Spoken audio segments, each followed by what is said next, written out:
Hello, and welcome back to David's Marvelous Pigments. I have a nice little video here. I'm going to do things a little bit differently this time than from my last video. I know my last video was quite long. It was about an hour and 20 minutes. And that happened because I just painted and then uploaded the video with a commentary of me talking as I was painting. And because of that, couldn't really speed up the video and still have my audio in it. So this time, I just did my painting and recording some voiceover later. So we're going to go from there. Real quick, before we really get into the video, why don't you go ahead and subscribe to the channel. That really would help me out. And if you like what you see, go ahead and hit that like button as well. If we're able to get up to 100 subscribers by the end of the month, something special I want to do for Halloween. I have a special mini I want to do, as well as some interesting information about it. So go ahead and hit that subscribe button. Let's see if we can get ourselves 100 subscribers by the end of the month.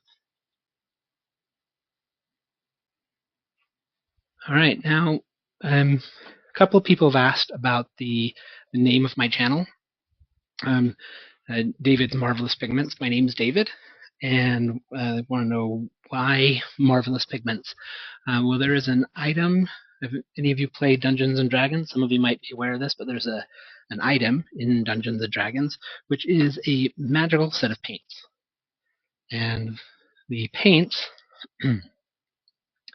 what they do is when the character paints something, that thing becomes real.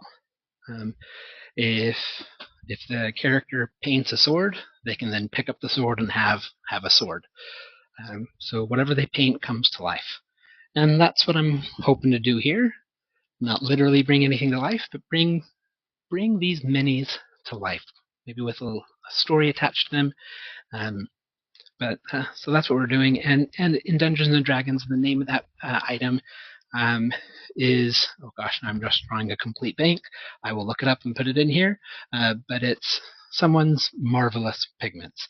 And the name of the character, I can't remember who it's named after, so I'll have to look that up. But anyways, that's where the name comes from, David's Marvelous Pigments. We're going to try and bring some minis to life in these videos. Now, with this mini, I had a really good time painting it. Struggled a little bit with knowing what some of the color scheme I wanted to do. The character to me looks very much like a druid, especially the staff that the character is holding. Looks like a large, long-stemmed rose of some kind, a flower of some kind. And so, given that it looks like that, I really wanted to paint it as this long-stemmed rosebud, and use the color of that rosebud to sort of influence the rest of some of the articles of clothing and things that are on the mini. Given that it's another Druid, earth-based kind of character, some earth tones. I'm hoping to, in my next mini I paint, move away from some of those, do something more, just something that doesn't have some of that druidic earth tone color. Just change it up a little bit moving forward. As you can see here, I did start off with just a dark green color for the stem of the rose. Just kind of get a base. Later on I am going to do some highlighting on that to adjust the color a little bit here. And on this particular mini, I did run into a little bit of an issue coming up here in a minute. I believe it's right after I painted the stem of the rose. I wanted to let that dry a little bit before I went into the rosebud. But then moving into skin tones is where I had a little bit of an issue.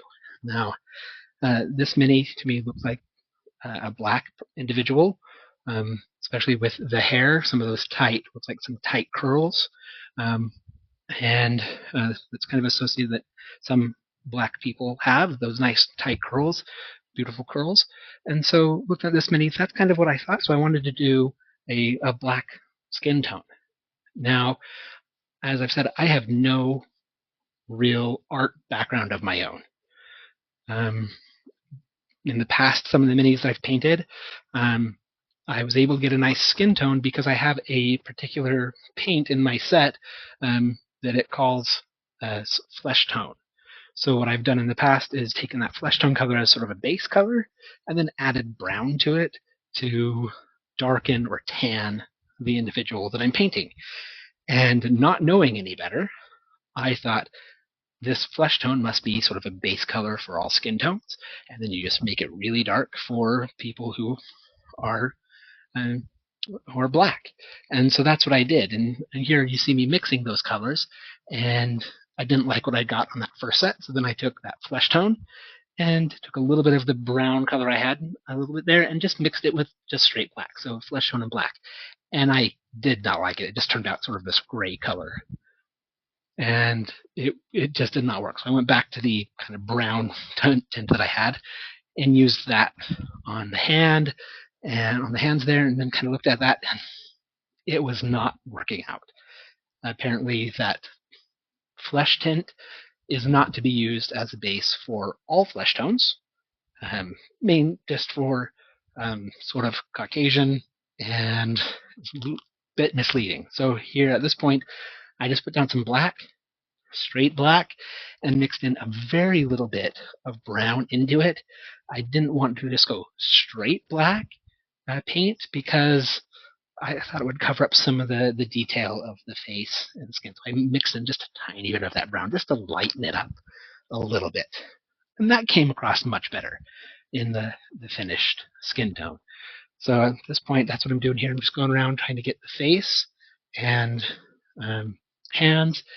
And the neck was really hard because there was a little bit of neck exposed, but the collar of the clothes was really high up.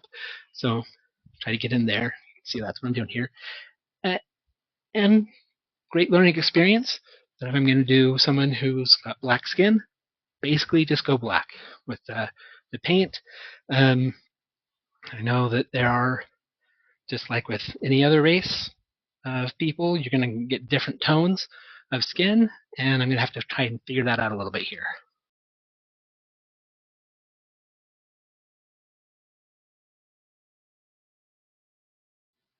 Now here what I'm doing is I wanted this individual to be a little bit older, so I was doing some gray hair. So I'm putting together this sort of gray tone, and I've had some success in the past doing like a base color and then a dry wash over it. So what I really wanted to do here was sort of a base darkish gray, and then up on the top later on, once this dries, I wanted to put on a dry wash of a lighter gray, maybe that it's that outer part of the hair, that top part's been sort of sun bleached a little bit. Now this rose, this flower here, I didn't want to do like a red rose, so I went for more of a purple and pink. Now some of the colors, I'm not sure exactly why, but some of the color doesn't come out quite right in my video. Saturation's not quite perfect, so the color right here isn't exactly what I had. It's a little bit off, but it's very, very close. So we went for this kind of purple pink color on the rose, and then I took some of this green, these other greens, and made some other shades of it to really get the vine, make it look like the staff is various vines kind of twisted together. That's how the figure is. So I wanted to make some different shades in there now that it's had a chance to do a little bit of drying, and then some up by that rosebud.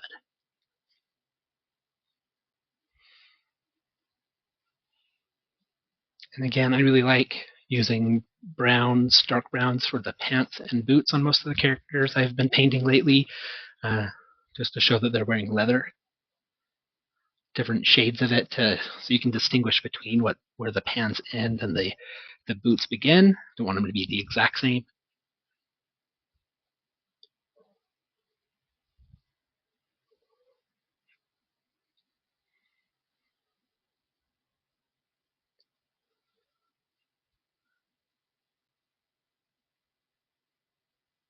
And what I wanted to do is show that this character, she's had maybe this staff for a long time, And so she's taken some of her clothes, particularly her cloak here, which looked kind of tattered, and she's colored it thematically with the rosebud.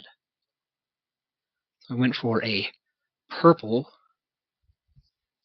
color for the cape, and for whatever reason, it wasn't quite going on a nice smooth coat. You can kind of see there that as I was painting, certain brush strokes would like pull off, and you kind of get the white shining through on that base coat. So I was going to let that dry and then darken it up or put another layer on there. Now this part was a little bit difficult, trying to get the underside of that cloak without painting over some of the pants and things that I had already done. Try and do it so that I don't have to do that. Don't want to mess it up very much. I don't want to have to go behind something I already painted, but it's all right. So kind of set it down, let it dry for just a moment, give my hand a little bit of a rest, and a little bit more touch up here. There is a spot there you can see I put some purple on that green shirt, so I had to correct that or fix that. And now while I'm letting that cape dry, the cloak dry, I went in and made some other kind of different shades of gray. I want to make this cat a gray color, let it stand out a little bit from some of the rest. Didn't want it to match the hair on my druid exactly, so trying to make a little bit different color gray here, and then use that to paint the cat.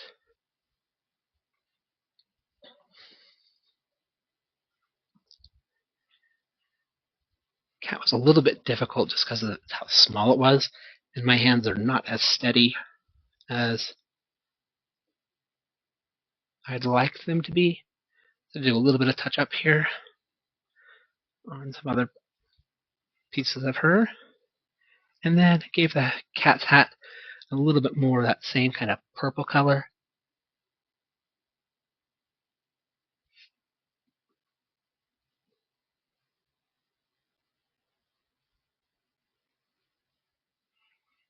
I think it's really coming along nicely. I like the color scheme, how it's kind of looking here. So,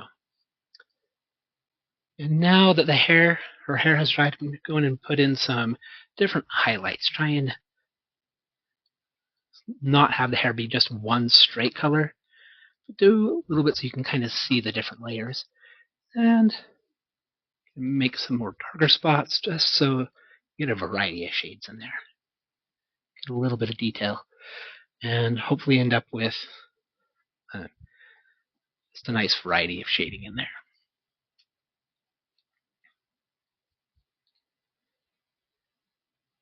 I'll put a couple more colors on that vine.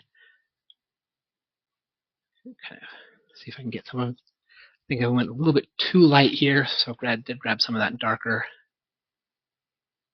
and put in some of the leaves and just give it a little bit of variety in there so you see different types of shades. A little more detail.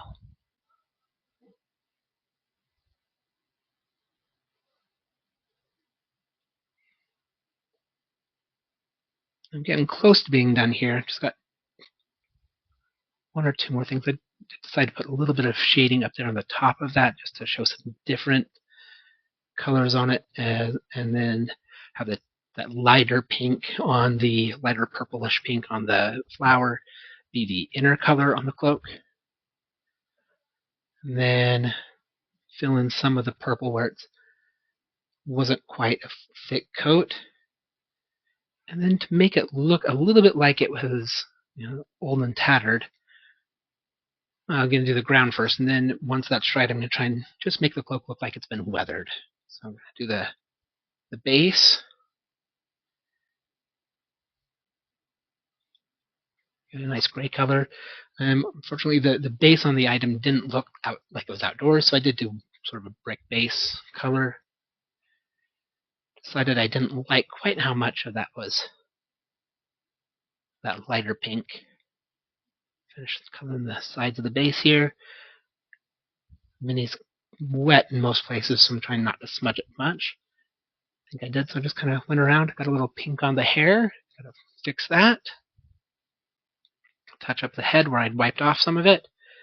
And now the last bit was to just put a little layer of this kind of light brown on here and make it look like that cloak is a little weathered.